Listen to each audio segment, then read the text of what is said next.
what you want, when you want it, where you want it. This is The Mesh. Foot Candle Films. Film news and reviews from two guys who really like movies. This episode is brought to you by the Foot Candle Film Society. For a schedule of upcoming screenings and membership information, visit the Society's website at www.footcandle.org. Hello, everyone. Welcome to Foot Candle Films here on the Mesh.tv podcast network. My name is Alan Jackson. With me, as always, Chris Fry. We are with the Foot Candle Film Society and the directors of the annual Foot Candle Film Festival. And today we are co-host of the Foot Candle Films podcast. Chris, how's it going? How's your new year off to a good start? I mean, it is. Think it's going okay? New Year is off to a good start. I had my wish granted for 2025, which was I want one snow that comes and goes. I get to see it. It's pretty. But then it doesn't really cause me any problems. And that's exactly, we got some snow on Friday. It was there, it was pretty. And then today's Monday, it's pretty much gone. So I enjoyed being able to see it, watching the birds in the snow, all that kind of stuff, but not having to put up with like sliding all over the road and have all that pain. So it was awesome. Can you guarantee me that is it for the year? Because I'm with you. Like, hey, if it's got to have one snowfall, right. Fine. We hadn't had you one look in out a the couple window, of years. There's snow out there. Yay, it's right. pretty. But I hate snow. So, I'm just kind of hoping that this is it. Well, based on our track record of the past couple of years, I'd say yes, it probably is it because we're lucky to finally get one. So, but I can't guarantee. All right. Well, we'll see. But yeah, it was a nice snowy weekend here in Western North Carolina. But we are back at it in front of the microphones today for our podcast. Chris, this is where we get together every week and we review a film, either a new film or at least one that's now available online for viewing. So new to most people listening. And we also toss in some movie news, or maybe we play a couple trailers of films coming up soon and talk about them, or just share some list like we're going to do today, which is where we're going to talk about our upcoming most anticipated films for the 2025 calendar year. So we covered 2024 ad nauseum last week. We talked about all of our best of. We did all of our favorites of the year. So now let's focus on what's coming up this year. And it sounds like it might be could be a good year, another good year for cinema. We'll see. We're going to see how our lists compare of the films we're the most anticipating in 2025. But before we do all that, we do have our review to get to. And today we'll be reviewing the film Heretic, which is the latest horror film from A24 Studios, starring Hugh Grant as a Mr. Reed. And then we've got Sophie Thatcher and Chloe East also as two of our lead characters in the film. We're going to be reviewing that film for you here in just a moment. And then we'll go into our 2025 list. Chris, that sound like a plan? It sounds like we're off to a good start in this episode. This is kind of what we need to be doing, right? So, yes. Good. All right. That is what we'll do. So let's go ahead and talk about our reviewed film. It is Heretic. If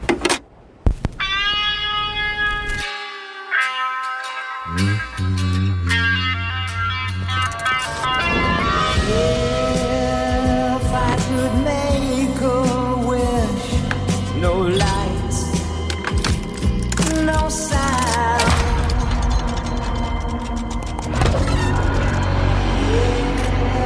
If I could make a wish,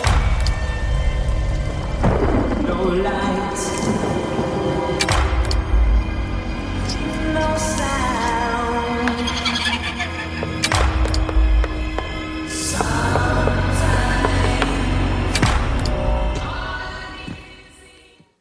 Two young missionaries are forced to prove their faith when they knock on the wrong door. Greeted by a diabolical Mr. Reed, played by Hugh Grant, the religious women are drawn into a deadly game of cat and mouse, pulled further inside the strange man's house.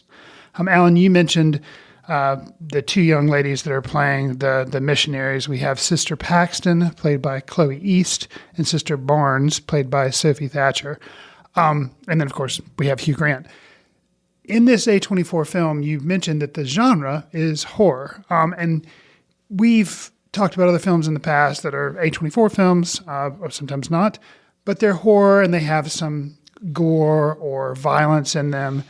And then we've talked about other films that kind of lean more towards the psychological thriller horror. For me, this is, I don't seek out horror films because I'm kind of a chicken, but this kind of fits into the wheelhouse of, I saw the trailer for this. I'm like, yep, I'm going to see that. That is interesting. I think there's enough there that even if there is some horror stuff, which there is a little bit in this film, that's not the point. It's more of to walk away thinking about something or thinking about what's going on. Sure. So how did you take this film? What was your experience with the film overall? I'm with you. This is exactly the type of film I will look towards if I'm told, okay, I've got to watch a quote horror film. It's like, okay, well, give me something with some thought behind it. Give me something that I can really kind of ponder. Give me a sense of dread or a situation that people find themselves in and where words become just as important as actions. I mean, that's the type of thing I'm totally into. So yes, I'm totally digging this movie. Sounds like he has a little bit of a reservation there, folks. For about 75% of it. Okay. And then I do feel like it loses its focus. It tries to dip back into more traditional genres at moments that just felt forced and didn't feel right. Okay. And I'm not a fan of the film by the end overall. I think it just lost its way. And it's a shame because the setup, the premise, everything else was working so good for it. And it's almost like you get towards the last third of the film and there's a feeling of, oh yeah, that's right. This is a horror movie. We've got to have some violence. We got to have some people hurt or things happen and then also, we got to kind of explain everything out and try to give you this pat ending, which I didn't think it needed. I actually kind of didn't want. I actually think that kind of violated what the film was trying to get at all along anyway. Anyway, I was really digging this film. Okay. I still think it is a good film, but ultimately for me, disappointing in the end. Well, see, this is interesting because we've belabored somehow at the end of the year. We've talked about before the number of films we watch, and this is one of the ones that you had the advantage of. You've only watched this maybe 2 or 3 days ago, and I'd watched this a little bit further back, but I got to watch the first maybe third or so of the film this morning before I came in to record, which is great. And so I remember watching the film and I liked it, but details had kind of faded. And then I watched the first, like I said, third this morning. And I'm like, oh yeah. I remember I just going to get character names down and certain things. And watching the first third back again this morning, I noticed how there are breadcrumbs. It reminded me of how there are breadcrumbs laid out from the very beginning. And I'm like, this, and certain breadcrumbs you don't know about because you don't know they're breadcrumbs because you haven't seen the end of the film yet. And I was like, wow, that is really impressive from like the get-go. They're laying things out. I'm like, man, this is really awesome. But because of the recency thing, I had forgotten a little bit about, let's say, the last third. Yeah. So let me rhapsodize a little bit about what I remember with the first 2/3 because I think I want you to try to, without spoiling, because this is a horror movie thing, to try to maybe nail down a little bit more about your dissatisfaction with the last third, to remind me maybe what I should be a little bit less enthusiastic about. Because really, I guess, I think I remember a little bit about fading opinion of the film as it maybe dropped into being a little bit more following horror tropes that are typical horror films. But having had the distance, the first 2/3 won so much goodwill. Yeah. And I think it's because it does, it doesn't rely a lot on horror. Some people may complain that it's really talky. The reason to watch the film, if you don't mind watching things that could be a little scary or weird, is Hugh Grant. He is amazing as Mr. Reed. His performance is great. Mm-hmm. Imagine if you've seen Paddington 2 where he plays a villain. Okay, imagine that, but put it in an R-rated movie where a guy has entrapped 2 young women and is trying to play with them like a cat and mouse type game, like Hannibal Lecter would, just with trying to just mess with them. He's playing Yeah, it's a game. It is Oh, yeah. overall a game, and it's very religious in its intent or Yes. where he's trying to go with it. He has a thing he's trying to teach or prove, and wants people to be suspect to it. And yeah, the mechanics of what this guy is doing, and the mechanics of this house, this house just kind of kills me. I mean, I want to see this house listed on Zillow. I want more information about this house. Would you want to go to it as an Airbnb? Actually, I kind of would. I think it would be cool. It's a cool house, and just the house becomes a character because there are rooms and layouts, and you kind of have to know the layout after a while to kind of understand some of the mechanics of the film. So that's all so good. Okay. And there's a middle sequence where he's basically gets to kind of do a lecture for a little bit, and it's like, yeah, okay, not what I would have expected in a quote horror film, but it works, and I'm totally down with it. Is that the one where he has a table and he lays out the different books, like the Bible and the Book of Mormon, all these things, and he kind of talks about the okay. It's great. Right. It's really good stuff. And so I'm with you. That first 2/3, man, so good. And I love Hugh Grant as a bad guy. I think he's great. He's good at it. He really, really, because he gets to play against the premonition you have, the notion you have. The Love Actually and Four Weddings and a Funeral. Because he Notting still Hill. looks the same, just older. Yeah. But it's just, he's got that charm to him, but yet there's a menace underneath that he knows how to lay it under there that Absolutely. I didn't know he was capable of. So it was good. Yeah. So also the two Sister Barnes and Sister Paxton, played by Chloe East and Sophie Thatcher, I thought they were also really, really great. Yeah, they were very natural.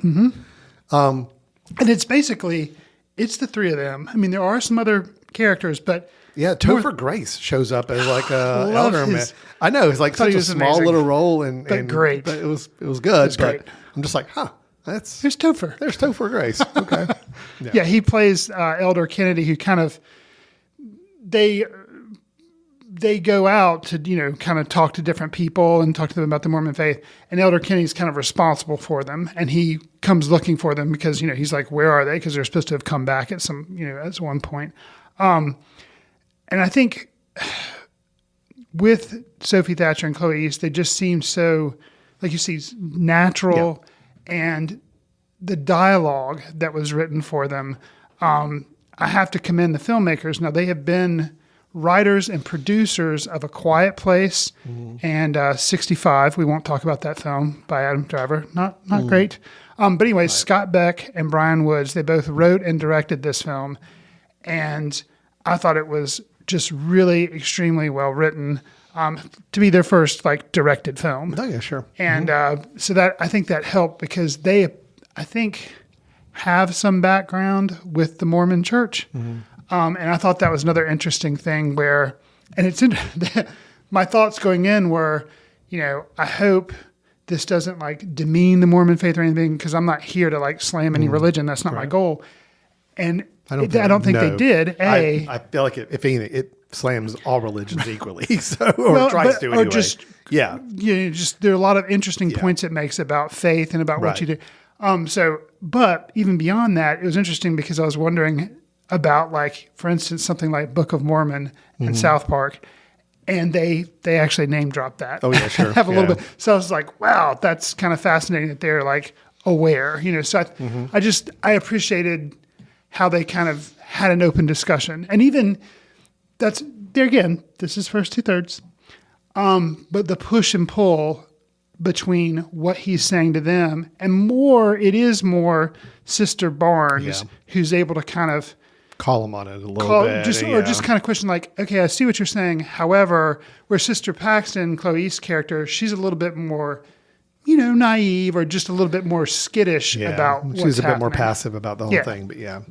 So I really thought it was well played. I mean, I think where this film, unfortunately for me, just kind of lost its way a little bit is when it started to get too heavy in its own machinations. All right, everything you're commenting on, you're right. The first 2/3, it is dialogue. It's cat and mouse kind of, all right, there's some intentions going on, but we don't quite know exactly what those intentions are.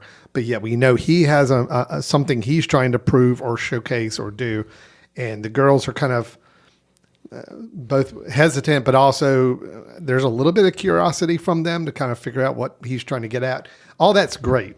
It's when there's just too much, machinations is the word for it, where it's like, all I will say without spoiling anything is when there's an entire system of spaces and rooms and things in those areas that are underlying the house, and it's like there's a whole process and act that's going on with some things. It was just like, all right, I feel like this is just, it moved from where it was such a good, straightforward, and quite honestly simple film to now it's like, oh my gosh, this is like gotten really kind of overblown what this character is undergoing, and I just don't buy it anymore. Okay. That's my issue with it. And that's why it's really just that last 20 minutes or so. I mean, it's the bulk of the film. It's great. It's just that last 20 minutes. It's probably just more disappointing because I think you had such a great setup. I think you could have ended this film a lot more low key than the film felt like it had to go in the end. And it would have still worked. It would have still been very impactful. If it had kept the same tone and style that it did the first hour and 20 minutes, it would have worked for me. But just that neat, I just felt the force of the hand of saying, no, there's got to be a somebody stabbed, and there's got to be this kind of thing, and we've got to explain this very, very clearly. And I'm like, it didn't need all that. But anyway, I think I may be, some of your reservations are filtering back into my mind slowly, and but I think what overall has left me with the positive impression, and I think was why I'm a little higher on it than what you're saying, is because the actual final scene of the film, a use of a butterfly, and the fact that, granted, I don't think a lot of A24 films. I can't actually think of an A24 film that's a horror film that's left itself open to a sequel, but like this is a one and done. And so I think that like the final scene, I was like, kind of brought it all back and I like what they did with that. And then the fact that, this is a one and done. Yeah. So, I did like the last shot, like the last idea that you're left with from that. I do feel like it tried playing a lot of angles in that last 10, 15 minutes. Okay. I think it felt artificially trying to instill in the viewer, all right, what are you going to question about what you just saw? And it almost just felt a little forced. It's like I wanted it more natural to walk away from this film being like, oh, okay, well, maybe there was something else going on. Maybe this is more what was happening. And I felt like they were trying to beat you over the head a little bit of, no, this is now not what you expected. Oh, no, wait a minute. Now this is not what you expected. It's like, I kind of wanted to feel that naturally and not feel like it was kind of. So you felt the twists or the change it were a little forced. Yeah. Okay. Gotcha. I felt they were a little forced, and I felt the moments where like, okay, we got to have some blood and gore. Felt a little forced also. So anyway. Okay. I mean, and it's not because I'm a weakling and I don't want to see blood and gore. It's just, you can have a successful horror film and it didn't need to have that. And I still think in this movie it would have worked. It's a psychological horror thriller that you're looking at, but it just felt forced and it felt out of tone with what everything we'd seen preceding it for me. So, again, I will defend a little bit. Because it's hard for me to, because I haven't seen the last third, but in a little bit. But I will say, in the moment, being frustrated by the explanations of some of the things that have happened, I could see being frustrated. But then there's a test that he has the ladies do in kind of a basement room. Yes. And at first pass, I was like, okay, now it bothered me because it had shifted into this supernatural type thing. And I was like, okay, that's not what I wanted the film to do, because I wanted it to be more of a grounded structure with this guy who's clearly intelligent, but troubled. And I really liked the film up until that one, till it got a little supernatural. Yeah. However, then the way that played out, it kind of allowed me to return back to the, okay, no, this is a little bit more grounded. Sure. And I was okay with that. But I could see the criticism of it being so explaining that it got irritating. The concerns for me started with that test. Okay. I'm with you that I felt better about how the test was then explained because I'm like, oh, okay, good. They're not going down that route. Got you. But then it also caused even more questions in my head of like, wow, that's a very complex.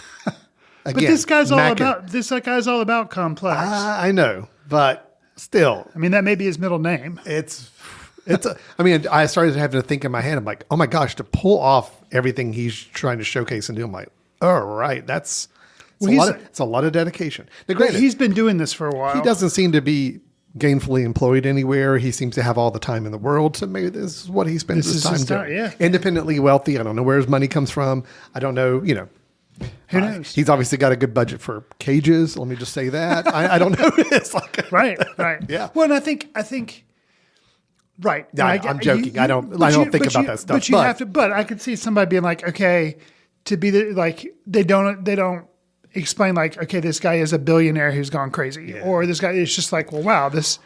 But I can see that. And I'm all for a suspension of disbelief. Sure, I can absolutely do it in any given film.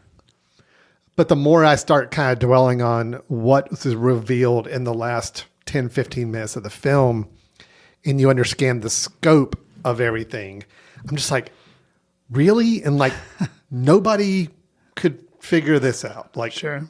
Because even Topher Grace came really, really close just on a knock on a door to figuring out what was going on. I'm like, and they just took one knock on a door and one conversation with the guy. And he started to have a little bit of a sense. It's like, you can't tell me that. Anyway, yeah. The scope of what you find out that he's been involved with, I'm like, yeah, it's a little tough to swallow that this guy. So you felt like it kind of overreached. Overreaching is a good word for it. Overreaching. I think you could have kept this much simpler. I would have been fine if this was like the first 1 or 2 times that he has done this whole thing. Okay. And it's like, this is something he's really worked towards and prepared for. And now these 2 girls come in. It's like this perfect situation to put. And it's like, no, that's not quite the story we're hearing. And I'm having a hard time swallowing that this has been going on. And like, he's still out in the world. It just, anyway, right. That's more of a, again, it's all the mechanics of it. It's got in my head a little bit. But look, I'll say this. I think it's a good film. Okay. I think it's worth watching. I enjoyed it. I just was disappointed with how it decided to wrap up its story. And I kind of felt like it actually might have been a little bit of a less might have been more in this situation. Like I actually kind of wanted a little bit less than what they wanted to try to give me in the last little bit. So, okay. Yeah.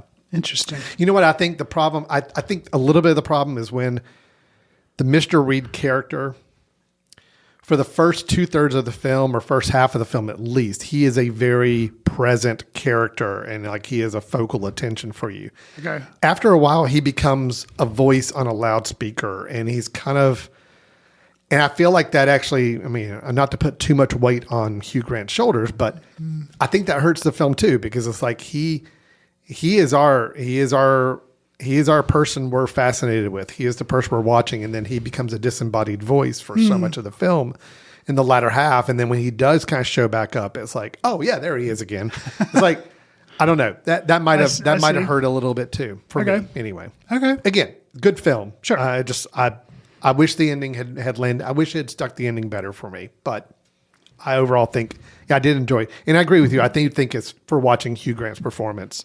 That is the reason to watch this. I mean, it really is. He's really that good in this. So yeah, I agree. You know, we do agree on that point. He's the reason to watch, and I think it's not unfortunate, but I doubt Academy Awards, which will be announced probably right after this podcast released. Yeah. For like a supporting role, it's but it's such a good example of like this is a really good supporting role. And if he wasn't that guy, yes, am I giving the same dialogue? But what makes it that much enjoyable is the fact that it is Hugh Grant. Yeah, I think that's the thing, is that you could have put somebody else, an actor we don't know, in this role, and I'm sure somebody else could have nailed it and done really well with it. But there's something about the playing against type or being a recognizable face playing something different. I always love it. I love it when an actor that we know for this is the type of role they play, this is the type of character they are, and then all of a sudden they swerve and give us something different. I love it. So I want to reward that any day of the week if they pull it off. And Hugh Grant absolutely did. So, yeah. It's good. You mentioned, from the director, Scott Beck, was also a writer on a couple of movies. You mentioned 65, which I never saw. Okay, I'm not worried about it. Quiet Place. He did write the screenplay for. So interestingly enough, I would imagine 65, correct me if I'm wrong, didn't have tons of dialogue. Correct. Because it's Adam Driver out in running a prehistoric. around with dinosaurs. Yeah. And of course, A Quiet Place didn't have tons of dialogue either. Sure. So to then go and write a film that is 90% dialogue, it was good. It was a good. It was a good written. Equal credit, because I'm not sure, but Brian Wood, Scott Beck. It's a dual director writer. Got it. So two of them. No offense, Mr. Woods. I didn't mean to leave you off. I'm sorry. IMDb only showed me the first name. So. And I'll also say too, for this being their first film, granted, A24 kind of well known for their house style. I thought it was incredibly well shot. The cinematography in it, I really liked a lot of the cinematography was great. And kind of throw out one little thing, I love the opening credits, the titles. I don't know if you recall them. I mean, you saw the opening again, I guess. Sure. How they're just interestingly laid out, like on the corners of the frame, so the first interesting look. Okay, and I can give to people that may have seen this film, probably not a lot of people have, but we've discussed it. We didn't give a full review to it, but saw this other film, so I saw Heretic. Thought it was interesting. I did notice the opening credits. Then I saw a film called The Brutalist. Mm-hmm. And the way they did their credits, also an A24 film. Yeah. And when I watched the opening again, I was like, in a weird way, it's kind of like The Brutalist titles with it. And I've never seen that done before. And it was just, that was an interesting little stylistic thing that was just. I don't know. I like it when people play with the titles in the credits. Like, give me something different. I mean, we've been seeing the same titles on the screen and credits at the end for 70, 80 years of cinema. It's like, give us something different. I don't know. I like it. It's a little minor point. It obviously doesn't make or break the film, but it does set you up. I think seeing the credits portrayed in opening credits in a kind of a unique way, it automatically puts you in a frame of mind of, okay, all right, something's a little different here. Something's going to be a little interesting. There's a little more creativity involved in this, and that was good to see. And I'll say kind of one final positive point, echoes something you said, but kind of the lecture that he gives and the whole idea of iteration is something that I've been thinking about since I watched the film. It's a really, really good exploration and topic of discovery, whether you agree with it or not. I mean, there's definitely something to explore there. And add to that, he name drops a Radiohead song. Oh, well, and so, we didn't even talk about that. So that's amazing. He name dropped a Radiohead song and then... deconstructed it and goes into detail on that. Yeah, I wonder song. what I'd like to. I know Radiohead, specifically Tom York, I don't think is a big fan of the song "Creep" anymore. No, right. But I would like to see what his thoughts would be on it. But it was great. What was this? What was the song that they were playing that he was mapping it to? All I need is the air that I breathe. Is that it? So. Yeah. I don't remember the title of the song. Yeah. But that was great. I mean, that actually, at that point in the film, I'm probably at my most engaged. Okay. I'm just like, you're like, this film can't get any better. Yes, this is great. And then, that's why it let me down that it dropped from that level. Because it took you to that mountaintop. And then, No, that's true. You brought up a good point. I completely forgot to mention the song. But that was awesome. Good. Yeah. Okay, good. Well, we had a lot to talk about with Heretic. Sure. It's good. It's good. It's a good film. It's a good film. It's just, Yeah. These are one of those films that this is the reason why we started kind of the podcast where we started Film Society is because stuff like this, there's a little bit to talk about. You want to talk about it after the film. So. I love it. I love a film that we can talk about. And that's good. So Heretic is available right now for streaming, like rental, purchase things. Yes. I don't know if it's on any paid subscription service yet, but I mean, you can at least rent it for a few bucks now, which is good. So it's worth checking out. I definitely think it's worth time if you're into if you're into this kind of film at all, the way you've been describing it. Yes, it is worth a watch. Agreed. Okay. Good deal, Chris. Let us break for just a moment. When we come back, we're going to discuss our most anticipated films for 2025. You and I both have a list. We're going to go rapid fire through that list to see how many overlaps we have. And I think both of us are going to cheat and probably mention more than 10 films at some point during the conversation. True? I have my rules. I'm You're keeping locked, to 10. I'm locked to 10. So I'm going to be the one breaking the rules. That's right. That's right. I have my real list of anticipated films, and then I got my popcorn, settle in. So you've got two lists. So yeah, you did a lot of homework. I do have two lists. Okay, Yeah. fair All right, enough. here we go. We'll be back in just a moment with the 2025 most anticipated films. You're listening to Foot Candle Films. We'll be right back. This podcast is sponsored by Jackson Creative, a custom communication agency located in downtown Hickory, North Carolina, specializing in online content creation. To learn more, visit thejacksoncreative.com. Jackson Creative, we tell your story. Welcome back to Foot Candle Films here on the Mesh.tv podcast network. Hold on, talk for a minute, Chris. I'm getting ready to sneeze, and I don't want anybody to have to edit this podcast. So we're going to kind of work through it. So I'm getting ready to sneeze. Sure. Why don't you set up what we're getting ready to do? Absolutely. So we're doing that for Moose, our editor. Thank you. Yeah, I'm trying to be nice to our editor. I don't want to force it. Okay, I'm still going to sneeze. Okay. Yeah. Sneeze away. So I just will say that the way I did my list, I always have rules. So for my top 10 most anticipated films of 2025, my rules were I could have no sequels, no remakes, no cinematic universes. My list is in alphabetical order, so it's not like I'm ranking the first film I'm going to talk about as this is my most anticipated. No, these are just thrown up there with alphabetical order. Last rule is the release dates, assuming they stick, in Letterboxd, they all have the release date of 2025. So I know that in theory, I don't just see a film and I'm like, oh, I like that one. I've heard it's going to come out in 2025. No, according to Letterboxd, at least, it's listed as coming out in 2025. So that way, I'm not saying a film that I've heard about. For example, the Beatles quadrilogy, the biography that Sam Mendes is doing.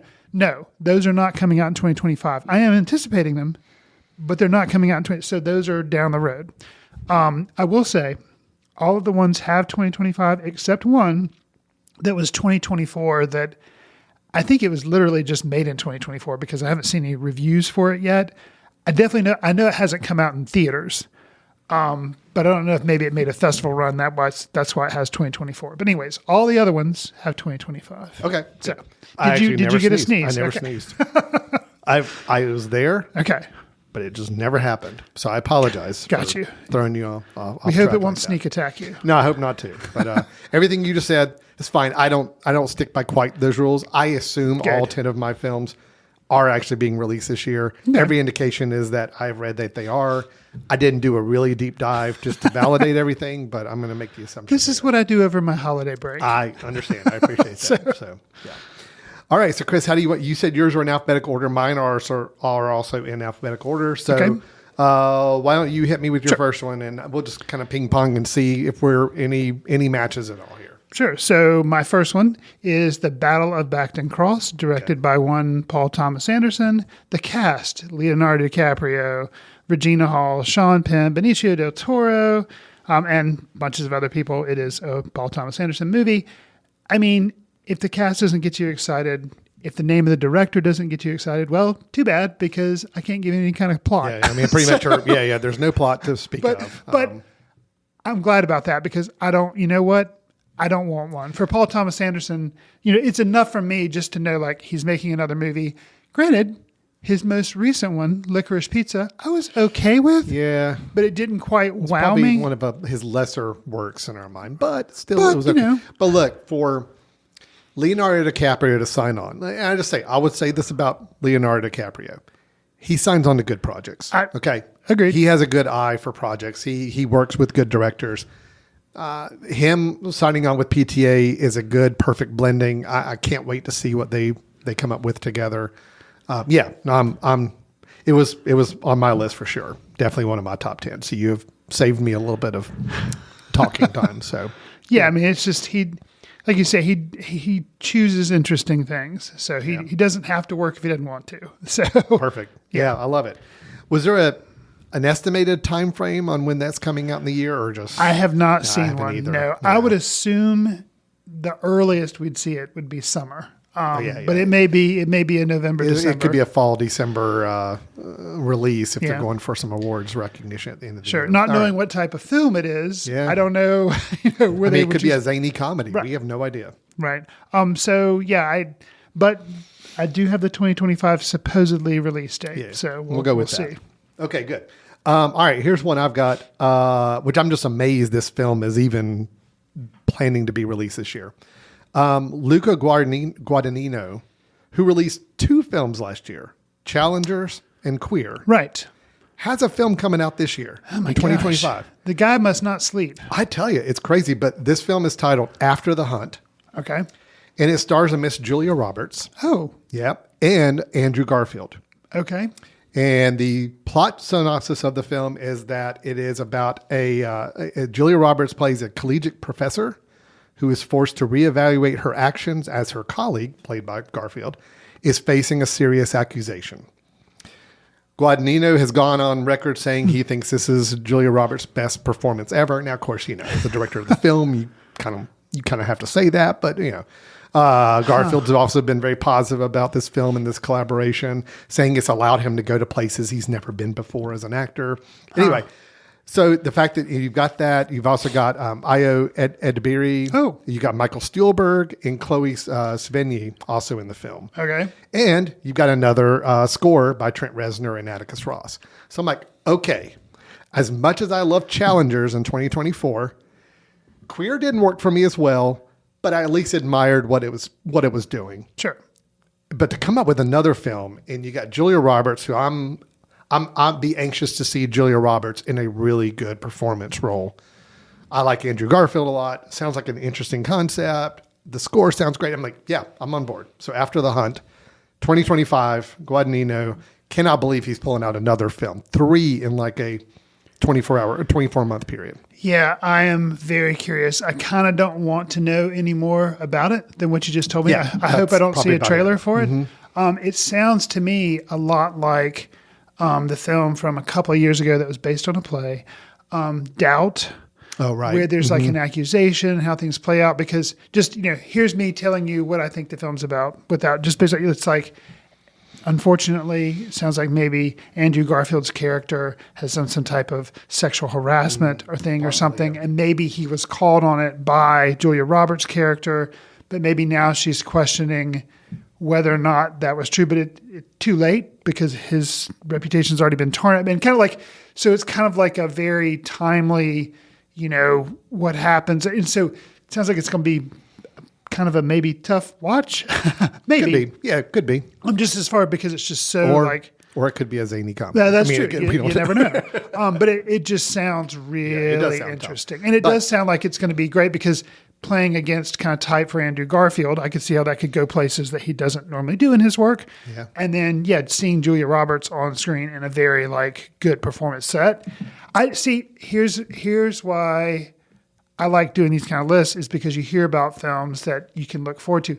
I knew nothing about this film. I just assumed I didn't need to. A lot of times what I do is I go and check directors. I'm like, okay, this director, let's see if they're coming out with anything this just year. assumed this I guy just wasn't gonna have no, another because he film had out, 2 yeah. last year. So I'm like, Right. well, he's out for know. 2025. But no, wow, that is crazy.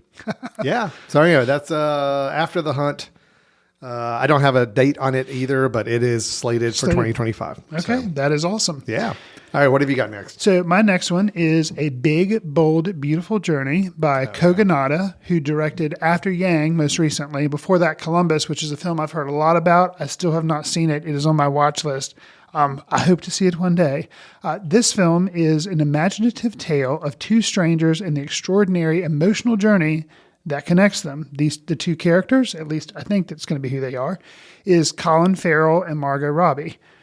So looking forward to it just because of the director, the cast. There's also Jodie Turner-Smith, Phoebe Waller-Bridge.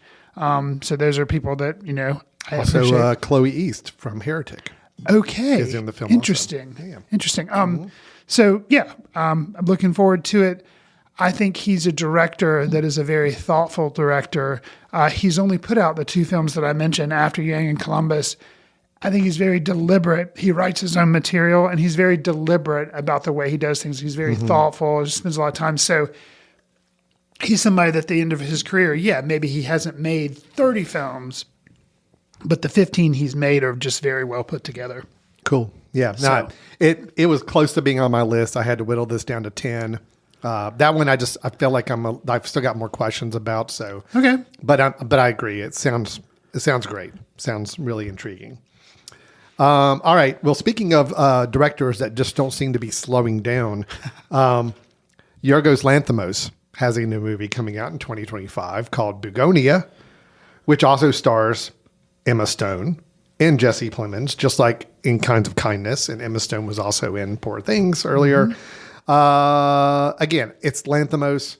I'm on board. I like Kinds of Kindness. I know it didn't work for everybody, but I had a good time with it. I mean, It's, I almost see it as like a B-side out movie. It's like Poor Things was like the A side. He did all that. It's like, oh, well, we've got this cast and we've got some extra money and we've got some time. Let's go make this other movie. And that was kind of the B-side movie. And it still worked for me. I still liked it a lot. But it was made my big swings, cinematic big swings. Absolutely. Yeah, So this will be 3 years in a row that he's done a film every year. And, seeing a lot of the same cast, he seems to be kind of in his groove. Him and Emma Stone kind of have this thing going on where a little bit of a muse director relationship, and it's supposedly a remake of a South Korean film called Save the Green Planet. Okay. That's all I know. Well, do you want the one-line description? Is that going to be enough? Am I going to raise expectations if I give you this one-line description of the film? Which I've now violated my rule, but I'm going to keep it on there because I had no idea. I have it as my number 3. Okay. But if it's a remake, that violates does it though? Because, if it's a remake of a South Korean film that nobody's heard of, does that really count as a, quote, remake? Well, here's the thing. Yeah. The cast, the director, and then the one-line description that I'll go ahead and read. Yeah, you go ahead and read it. 2 conspiracy-obsessed young men kidnap the high-powered CEO of a major company, convinced that she is an alien intent on destroying planet Earth. The Done, CEO signed, is Emma Stone. sealed, Yeah. delivered. So, right. So I'm like, okay, well, yep, I'm going to. So, yeah. Okay. So you say I'm okay to keep it on the list. I think it is. I think your definition of remakes, which I agree with, is that it is a known quantity film that somebody has decided to do their own take on. For instance, Nosferatu from this past year. That's a remake. Although I was looking forward to it, it didn't make my list It because is a remake. Dracula, everybody knows the thing. But a South Korean film that nobody knows anything about, I don't know. Okay. And Well, I'm good. not even sure that's real. That may have just been something they said just to kind of gen interest for the film. I don't know. Sure. Okay. But yeah, Lanthimos, I am so on board. I have loved everything he has done. It's just, yes, very excited about this. I hope this is an annual tradition where we just get a Lanthimos film every year. That'd be If nice. he wants to have Emma Stone play a part in it every year, I'm fine with that too. Jesse Plemons may become one of his regulars too now. I don't know, but excited about Emma Stone. Jesse Plemons, because of the work that he did in Kinds of Kindness, I can't wait to see him because I just like him. Just his acting and I can't wait to see him just really explode as hopefully a star now because he's in Yorgos Lanthimos. Well, that is Begonia from Yorgos Lanthimos. I am super excited with. It sounds like I took one off of your list. Yes, as well. but that's okay. Okay. What have you got next? Okay, next is one that I believe you and I played a trailer for in Trailer Tapas that we talked about. I think it's, if I remember correctly, it is an A24 film. It is The Legend of Ochi, directed by Isaiah Saxon, which I believe is his first film. And it's in a remote northern village. A young girl, Yuri, is raised to never go outside after dark and to fear the reclusive forest creatures known as the Ochi. When a baby Ochi is left behind by its pack, she embarks on the adventure of a lifetime to reunite it with its family. So it sounds kind of like an E.T. thing, but house style A24 and the fact that Willem Dafoe is in this as her father makes me intrigued. So it may be, when we did the trailer, like it pulls heartstrings, but I think it's going to be just odd enough to kind of work for me. Yeah. So, and who's to say, typically, family films, stuff like that, they're good, but they, my kids are grown now. I don't gravitate to that kind of niche film anymore. But I think this could be an example of it's a good film, and it happens to be a good family film, maybe. So, Legend of Ochi is the next one on my list, and yes, hopefully it'll be good. So that's my number 4. All right. But number 4 just by alphabetical Yeah, order. alphabetical. So, Not saying the fourth most Right. anticipated. Just Right. that's just the way it is. That's right. Okay, let me tell you about one I've got Okay. that I just came into contact with, and I know probably the least amount of any film I'm mentioning. Oh. But I know the director and I know the 2 leads, and that's it. And Okay. I'm totally on board with it. Okay. We were both fans of the film Dream Scenario that came out with Nicolas Cage last year. Yeah. We liked that a lot. The director, Christopher Borgli, Okay. Christopher Borgli, did that film. Well, he's got a follow-up film called The Drama. And See, this film, this is one that's not on my list. I'm okay, surprised. here we go. It stars Zendaya and Robert Pattinson. And they play a couple pushed to the breaking point as their wedding rapidly approaches. Now, that's all I know about the film. Okay. And granted, I've only seen Dream Scenario. That's the only film I'm aware of that Borgli has done Okay. that we've seen. But I liked it so much. Yeah, I liked it. And I think, again, Zendaya and Pattinson are two kind of, I mean, if you want to say hot actors right now, kind of in both getting into very interesting projects. Sure. So to see them on board with this, and I like the fact that it's a very vague concept of a film that I'm hearing about, and I don't want to know any more about it either.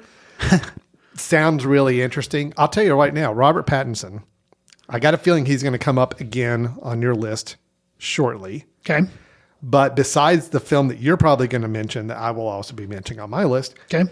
he's also in another film outside of these 2. Wow. So he's got 3 films in 2025. There's a film I didn't put on my list because don't know still enough about it, but there's a film called Die, My Love that's directed by Lynn Ramsey. Oh, okay. And it stars Jennifer Lawrence, but it also has Robert Pattinson in the film. And that sounds really interesting too. So anyway, Robert Pattinson is going to be in at least 3 movies this year, it sounds like. And I got a feeling that 2 of them are going to be on our list of anticipated films for the year. So The Drama is on my list. I'm interested in this film. Got you. Yeah. Okay, so next up on my list, this is one that I've only very recently become aware of. When I was making this list, this is when you're talking about, I like look up directors and I'm like, oh, this person has a film coming out. Okay. And I immediately put it. So I didn't know anything about it until I was making this list. Mm-hmm. So the film is Marty Supreme. It is by Josh Safdie. It is the fictional story set in the world of 1950s ping pong culture, loosely inspired by the life of professional ping pong player Marty Reisman. Who's playing Marty Reisman in the film? Well, that would be Timothy Chalamet. Other people that are involved with the film, Gwyneth Paltrow. Haven't heard from her in quite some time.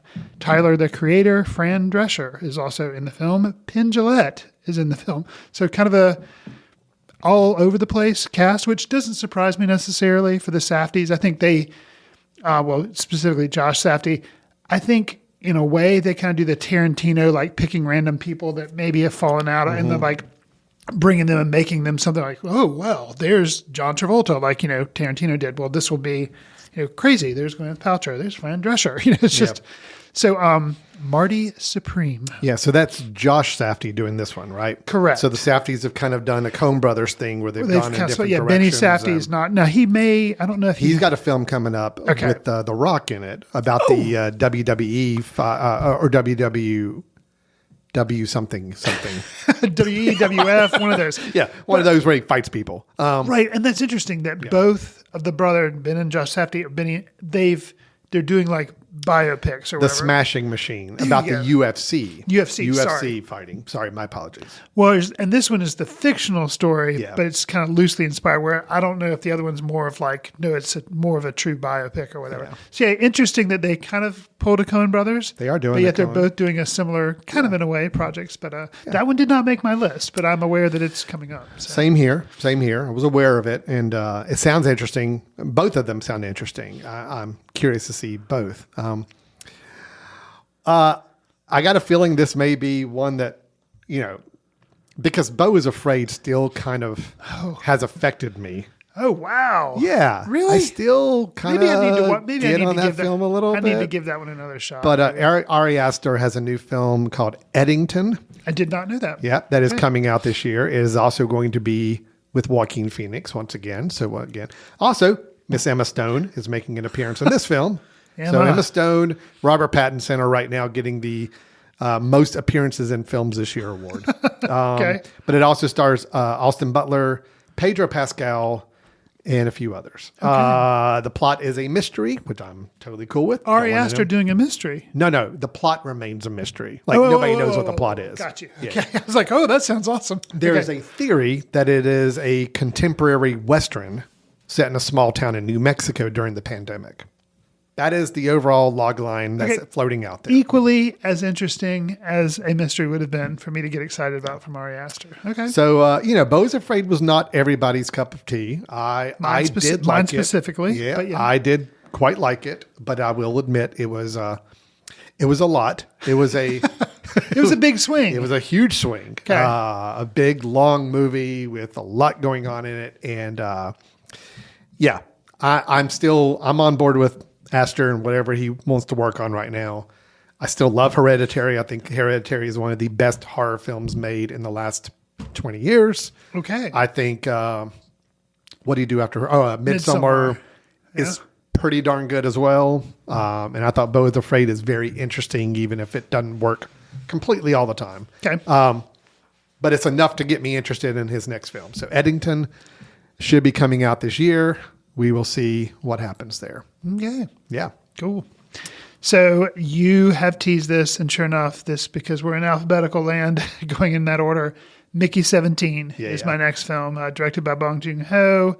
This had been in its stars. Was it on your list last year? It was. Yeah. Stars Robert Pattinson. Mickey Barnes has found himself in the extraordinary circumstance of working for an employer who demands the ultimate commitment to the job to die for a living. We have seen a trailer. I believe we did play it on the show, talked about it in Trailer Tapas. Yeah, we did. So, it was more comedic than what I was expecting when I first learned about the film. And you're right. It was originally slated for 2024, but got kicked to 2025, which sometimes can been moved several times, which is concerning. Well, maybe. Yeah, and I saw a statement from Bong Joon-ho that said that he was like, to get his director's cut, I guess a concession was that it got kicked. The 2024 got kicked to 2025, supposedly because of that. True? I don't know. I really hope it's good because Parasite was my favorite film of the year that it came out, and I'm really hoping for great things. So hopefully we will get it in 2025. I think the release date is kind of semi-locked now, so we will get it in 2025, and I hope it's great. A sci-fi, maybe looks to be somewhat of a comedy. Bong Joon-ho, I can't wait. So Toni Collette, Mark Ruffalo is also in the film. So I'm highly anticipating it. I think could be more of a riff on Moon, the film from Duncan Jones from a while ago than I thought it would be. Vibe, yeah. But definitely a little bit more comedic, maybe that film. But still, looking forward to Mickey 17. All right, cool. Yep, that is on my list as well. Mickey 17, very excited, curious to see how this shapes up. Okay, with this film, I mean, I'm going to have this film on my list, but I don't know if it maybe violates your remakes rule, which is why you may not have this considered anyway. But, sure.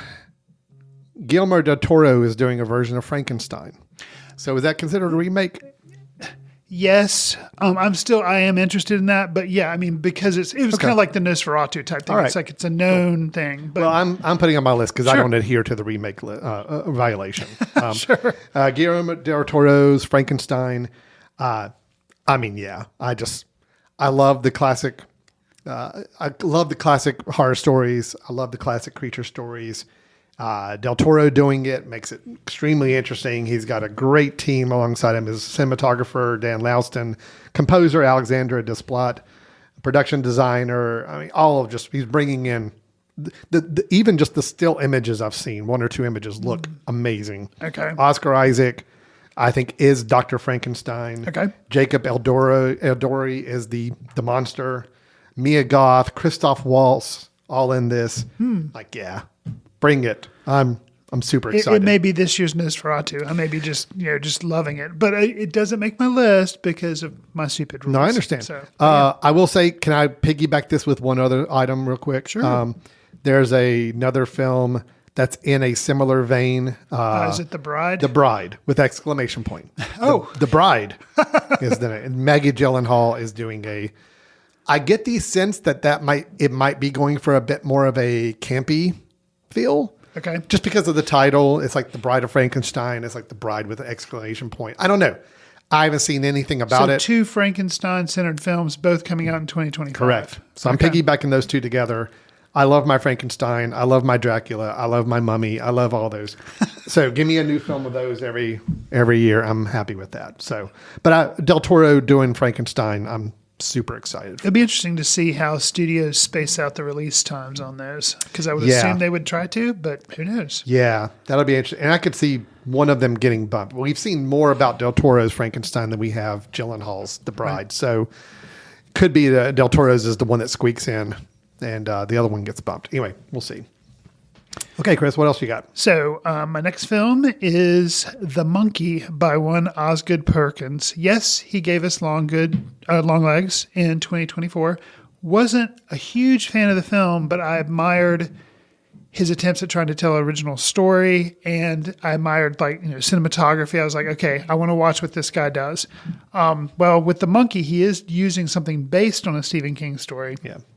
But it's not a remake, so not a sequel, so it follows all that. The story, when twin brothers Hal and Bill discover their father's old monkey toy in the attic, a series of gruesome deaths start occurring all around them. We also touched on this trailer, I believe, in Trailer Tapas, and it was a well-cut trailer. It got me excited for the film.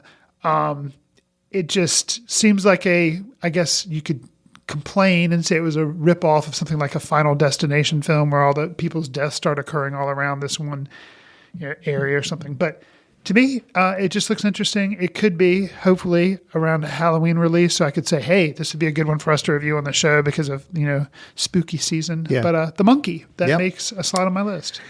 It didn't make my list, although I am curious and interested in it. Long Legs did not work for me, so I'm hopeful that this might be more in the vein I'm looking for from him, but we'll see.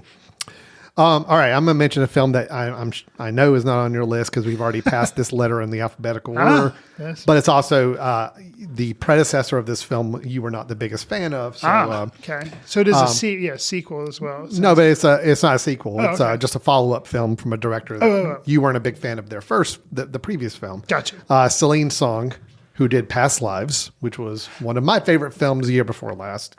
Didn't think it was terrible. Yeah, but you were not as smitten with it as I was. Correct. But anyway, she has a film coming up, another romantic triangle film called Materialist. And it's being described by some to be in the vein of an Albert Brooks comedy. Which I'm on board with that. I like my Albert Brooks comedies. I love triangle comedy. I think I would be more on board with. Okay. Yeah. Dakota Johnson. Okay. Chris Evans and Pedro Pascal. Pedro Pascal, for those keeping score at home, has been mentioned at least twice, and I think there's at least another film he's in this year, along with the HBO show The Last of Us that's coming out this year. So Mr. Pascal is busy, very busy. Yeah, he just did Gladiator. So yeah, he just did Gladiator. Yeah. So so a romantic comedy is what is being rumored as. Chris Evans, Dakota Johnson, Pedro Pascal, Celine Song directing it. Yeah. Materialist, I'm interested and excited. I think is one wasn't aware of. But yeah, I'm curious. Absolutely curious about that one. So You're right. It did make my list, but still curious. Sure. So I have two left. How many more do you have that we haven't hit yet? Let's see. How many? I'm trying to keep track of our list here. I have three. You have three. I have two. Okay. Yep. Well, I cheated. I technically have three, but I've grouped two of them together. So, fair enough. All right. So the next one I have on my list in alphabetical order is Presence. This is the 2024 film that I alluded to that I guess came out somewhere, maybe festival. It's by Steven Soderbergh. This was the one that we played the trailer for, and all it was spooky music. So then we had to talk about. But then we got a second trailer that we did that had a little bit more to it. Yeah. So yeah, it's Seems to be a family moves into a suburban house and becomes convinced they're not alone. The cast, Lucy Liu, and some other names I'm not as familiar with, Julia Fox, Chris Sullivan. But Steven Soderbergh doing kind of a ghost, spooky story. I'm like, okay. And I haven't seen anything from him in a little while. So that makes me interested. So we will get to see this in 2025 because at least some people saw it in 2024. So that's Presence. But let me ask this. Sure. Which are you more excited about? Is it Presence by Steven Soderbergh or is it Black Bag, also by Steven Soderbergh, also coming out this year? Did not know about Black Bag. Black Bag is a Kate Blanchett and Michael Fassbender in a spy intelligence agent film. When intelligence agent Catherine Woodhouse is suspected of betraying her nation, her husband, also a legendary agent, faces the ultimate test of whether to be loyal to his marriage or his country. So yeah, March 14th is coming out. So it's coming out pretty soon. Okay. Black Bag. So he's got 2 films coming out this year. I grouped them together because I'm excited about both of them. Okay, fair enough. Are very different. Sure. Presence, obviously. We talked about the kind of the style that film was shot in. We're thinking it's going to be kind of a point of view type of film, the way the trailer looked. Point of view of the presence. Of the presence. In the house. Yeah, that's what it seems to be. Seems to be. Black Bag appears to be a much more traditional film, but yet Fassbender, Blanchett together. I'm like, yes, I am on board for that. Directed by Soderbergh. I want an out of sight type of vibe to this film, and I'm hoping that's what we get. So yes, I had Presence and Black Bag together. I just want at least one of the two to work really well. If both do, that's just awesome. But Soderbergh, I need one good film from Soderbergh this year. We got 2 to pick from, so we'll see 50-50 chance. 50-50 chance. Sure. Yeah. Okay. Yep. So my next film that makes number 9 on my alphabetical list is Sinners by Ryan Coogler.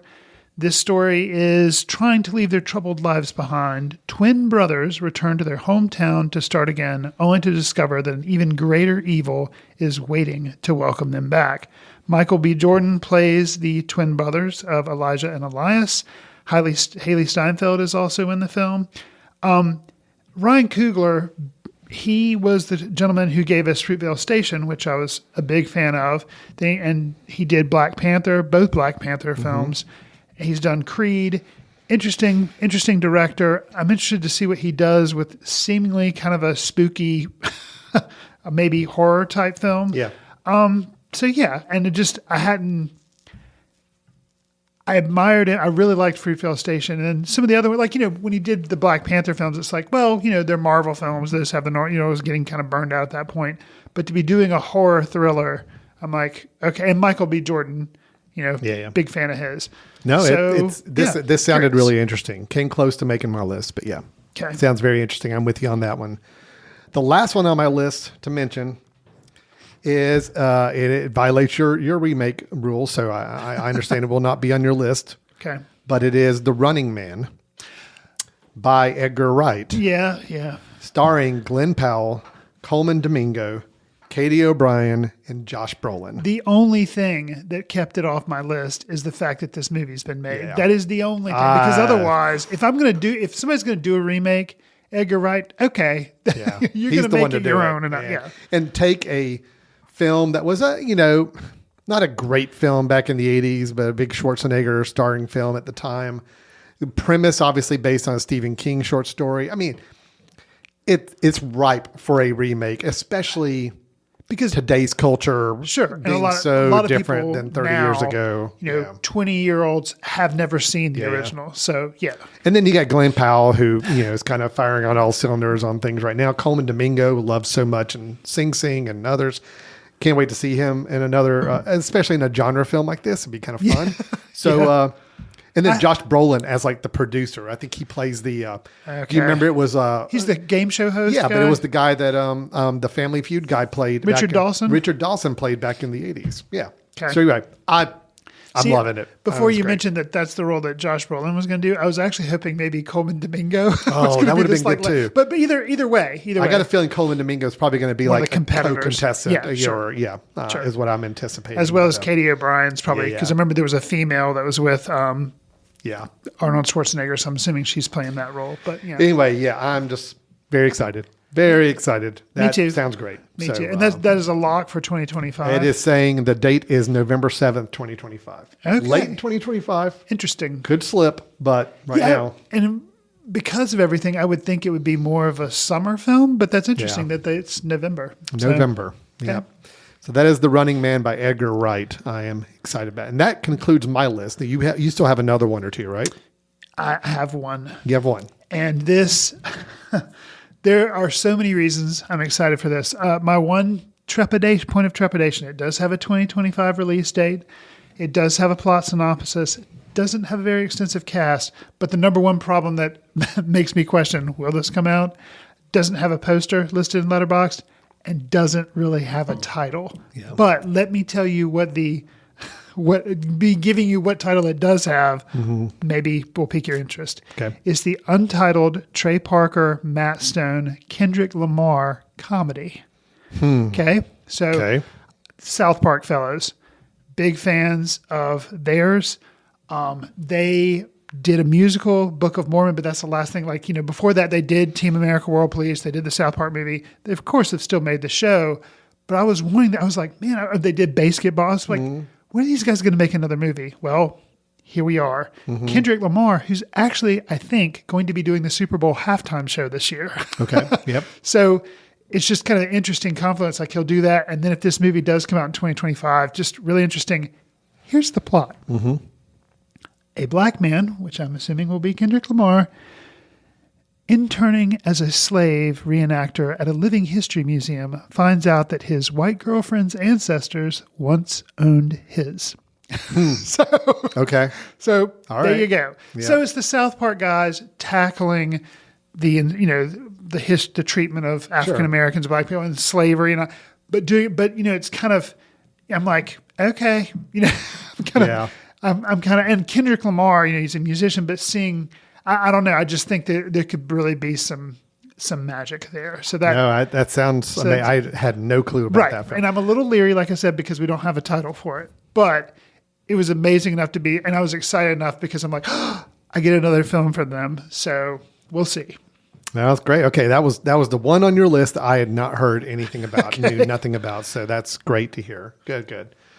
So, look, we've got a film year 2025 with a lot of, we commented how 2024, we felt like were a lot of smaller films by maybe newer directors or directors not well as known that got to kind of flourish a little bit in 2024. Sure. 2025, we got some big names out there making some films. You got Paul Thomas Anderson, you got Guadagnino with another film, you got Lanthimos with another one. You've got Del Toro making a film. You got Bong Joon-ho making a film. You got Soderbergh with 2 films. Yeah. Edgar Wright putting out a film. It's like, yeah, we got some good stuff coming up. Hopefully. Now, look, I'm going to go ahead and do my public service here to everybody. Okay. We've just touted a lot of films we're anticipating, excited about. Yes. They're all going to suck. Chris, I'm just going to go ahead and tell you. Okay. We're going to lower our expectations. Fair enough. These films are all going to be horrible. We're going to come out of those screenings being like, what did that director just do? Because this is a horrible film. So just go and get it out of your head. Lower our expectations. Gotcha. These are all going to be trash films. Okay. Now, the films that are going to be awesome are the ones I'm going to rattle off for you really quick. Okay. These are my popcorn movies that I am hopeful for. I can't say I'm anticipating. No, I am anticipating. I don't expect them all to be good, but I'm hopeful they will be good.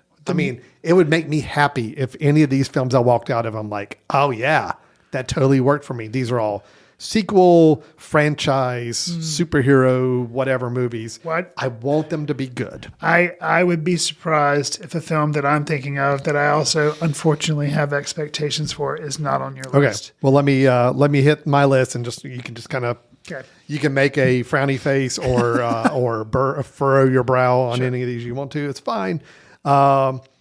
We've got Superman. Yep, that was the number one. Okay. That's the one I was thinking of. It should be good. I hope it's good, but it also could be crap. I don't know. We just don't know. The trailer is great. It is, but I want it to be really good. Sure. So here's hoping. The Wolfman coming out next month. I already commented how I love my Universal movie takes, and I like this kind of more modernistic take on these creatures that they did with the Invisible Man a few years ago. I want it to be good. Again, it could be trash, but I'm just saying I want it to be good. I hope it's good. Gotcha. F1. I know there's the Chris Fry There it is. for I was looking for. Yeah. No, look, I want it to be good. Oh, sure. It's got every I possibility. never of want being movies horrible. to be bad. It's got every possibility to be horrible. But look, I did like Top Gun Maverick. I like the director Joseph Kosinski. I like Brad Pitt. I like a visual, stimulating film. This one seems like it's being shot and created in a very, seems like it's some very interesting filmmaking techniques. That's all in my bag. I hope it's good. And is it a Apple TV Plus film? It is, but it's Okay. going to theaters. Gotcha. But yeah, it is Apple TV produced. Okay. So that way, if you end up liking it, that would be the first said film of the Apple TV Yeah. Plus that they've managed to. Well, Flowers of Killers of the Flower Killers Moon. of the Flower Moon. Yeah. That was an Apple TV Okay. movie that I liked and Okay. I loved. So that was the one movie Okay. that worked for me. Because their And track there's- record's been a little shaky for It's been very shaky, but that one movie did work. you. Okay. It's more because it was, Scorsese Sure. than anything, but Right. yeah. All right. Come on, Tom Cruise. Mission Impossible Final Reckoning. Learn what did not work as well in the last movie and make this one awesome. Get back to the former glory of the Mission Impossible movies that we had the previous two before that. Please end this out on a good note. If it really actually ends, it's never actually going to end. So, my wife and I just saw a movie in the theater. My first experience in the theater in 2025. It was we went back to the theater and, but one of the trailers they showed, she is not a Tom Cruise fan, A, and B, it started and she's like, oh, there he is running again. And like you've commented, He like, does run maybe it was a intentional because they're kind of like leaning I think into it's a that. joke at this point for them. I think they do But it. I just kept laughing because she's just like, oh my God, like her eye rolling made like I there want was to. so much running in that trailer. I actually want to see if I can trick her into going to see the film with me because she No, really I just want it to gets be good. Right. I really want it to be good. Sure. My two Marvel movies I hope are good this year that I'm excited about. Fantastic Four. Oh, please be good. Please be good. And then Thunderbolts. I want Thunderbolts to work. I really do. I like the cast. I like the concept. I want it to work. So it'll be because I do like comic books. I have been burned out on Marvel, but I always want good movies. And I think maybe this is how they're going to do it. I hope so. Maybe. I hope. Now, granted, they got 3 movies coming out this year. You didn't list Captain America movie. I did. I'll take it or leave it. I hope it's good. Sure. But I'm not anticipating it as much as I am Fantastic Four and Thunderbolts. Gotcha. And then the last one, this is going to be a surprise because I have not been a fan of the last 3. Oh, Yes, last 3 movies that in this franchise. Actually, I thought they've all been pretty bad. The Jurassic World franchise. I was not aware that they were going to attempt another one. Yeah, Jurassic World Rebirth, directed by Gareth Edwards. Rogue One, the Godzilla remake movie from a while back, which I loved. And it's got Scarlett Johansson starring in it. I'm like, okay, let's do this right. Let's do this right. Been in any Jurassic Park films? No. No, it's a whole new take, new cast. There's no Chris Pratt. There's no any of those people. It is a whole new story in the Jurassic World thing. But is so? Are they? I mean, it's a continuation of what's happened. Okay, but, but just none of the people. right. Okay. It's a whole new storyline. Huh. Scarlett Johansson, which I think again, like she signs on to good projects. I don't think she does trash. She has stuff. Avengers movies, or she has Avengers money. She doesn't have to do stuff Right. she didn't want to. And then so- Gareth Edwards, I really like as a director. I mean, Okay. I was one that liked his film. What was it? Was it Monsters Inc? Not Monsters Inc, but Monsters maybe. Well, yeah, but the most recent one he did, the big sci-fi one with Washington. Was it The Master? No. What was it called? It's a sci-fi film, Right. where a guy had to escort like a. An AI, not Yeah, AI girl, a but a kid, robot. little Yeah. kid. What was the name of that? Was it just Was it The Master? Well, we're going to have to ask the intern on that but I remember did we review it on the show? We did. And I liked it. The Creator. The Creator. That's it. That's the name of that one. All right. So Gareth Edwards, I think, has got the chops, and you give him something as a big a playground to play in as the Jurassic Park universe. I want it to be good. Because I want my dinosaur movies to be good. And I have been nothing but disappointed by all three of the Jurassic World movies that came out with Chris Pratt and Bryce Dallas Howard.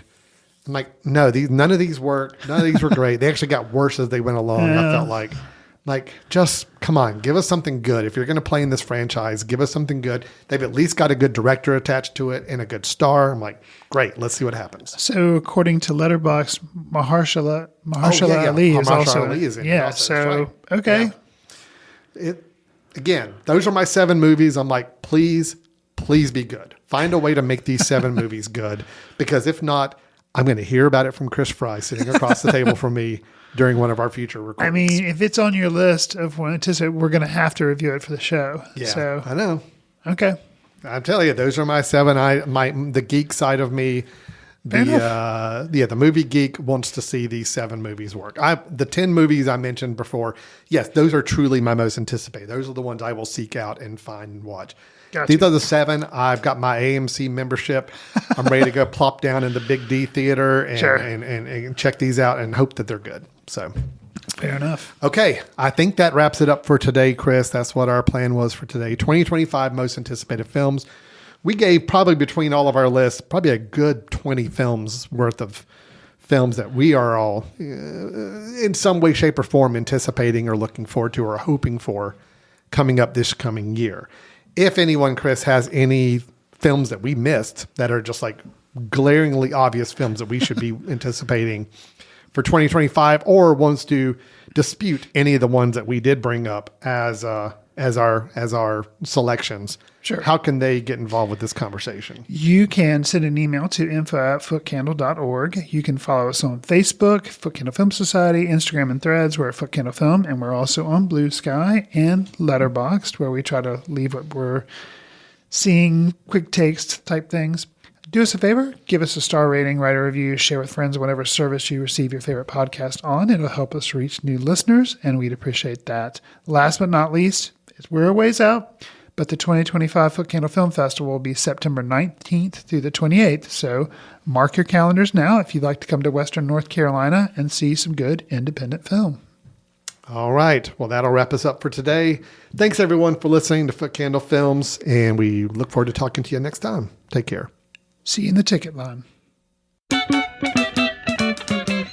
films in the company of like-minded people in the dark. Watch films in the underground. We won't let anyone know where you are. The films that don't make it to Carmike at the mall, or ones that were famous when Grandpa would watch films out of the reverence of the heritage of an art. Watch films through the courtesy of Foot Candle Film Society. Special thanks to Carpal Tuller for the show theme music. For more about Carpal Tuller, visit www.carpaltuller.com. You've been listening to The Mesh, an online media network of shows and programs ranging from business to arts, sports to entertainment, music to community. All programs are available on the website as well as through iTunes and YouTube. Check us out online at themesh.tv.